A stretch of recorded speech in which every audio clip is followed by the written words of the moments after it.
In this video, we will review the new features of the scorecard, in particular in respect to its source tracking capabilities. So the first improvement is the ability to switch on and off the empty field on the scorecard, thus helping you focus on the information you have.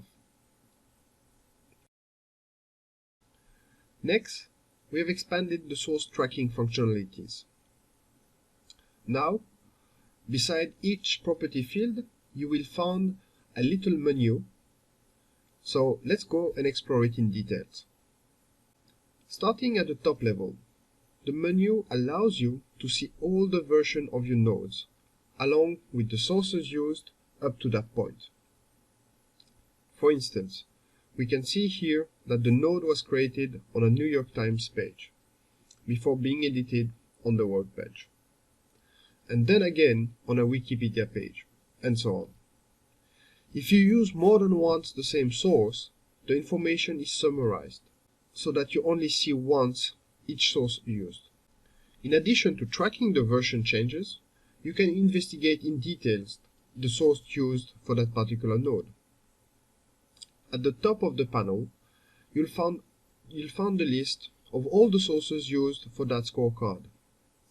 In addition, you can see for which attribute each source is being used.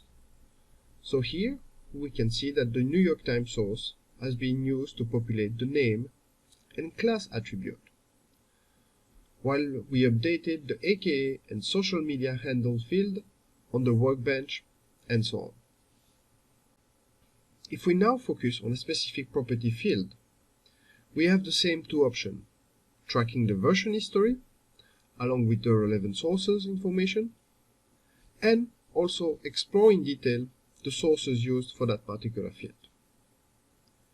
Here, we've also added the ability to add source manually.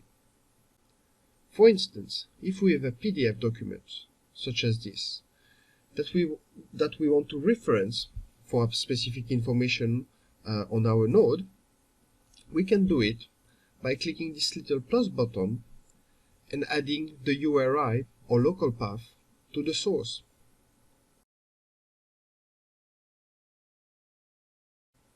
Once you have saved the URI, you will be able to access your document.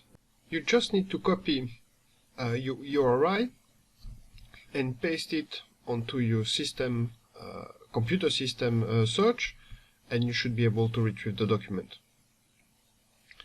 In addition, you can add document at the top level.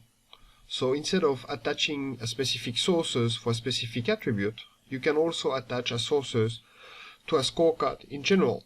And to do that, go at the top level bottom, select data source, and here you can add another URI to another document.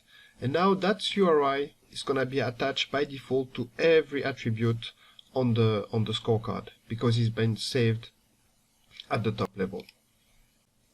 And just like before, we can again check out our data sources and copy the URI, search our system for it, and now we open the document. In addition to improving source tracking, we have also added functionalities to give you more interactivity with your data.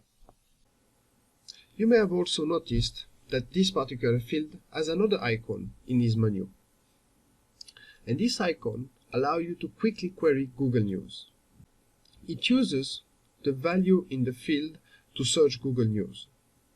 So here, for instance, we are searching for all the AKAs at once.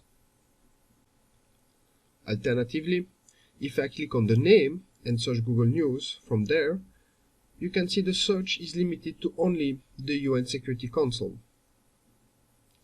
And note that you can always edit the search string here and complexify your query as you need.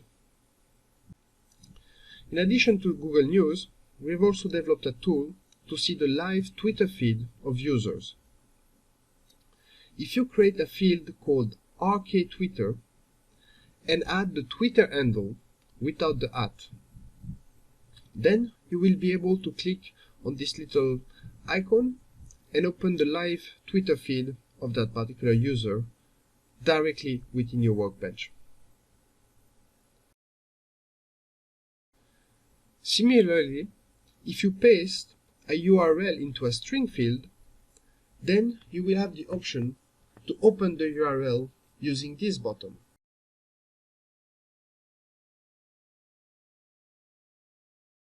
In conclusion, this new Node scorecard interface and source tracking capabilities allows you to have more interactivity with your data and knowledge and empower you to record and track sources beyond web page URLs.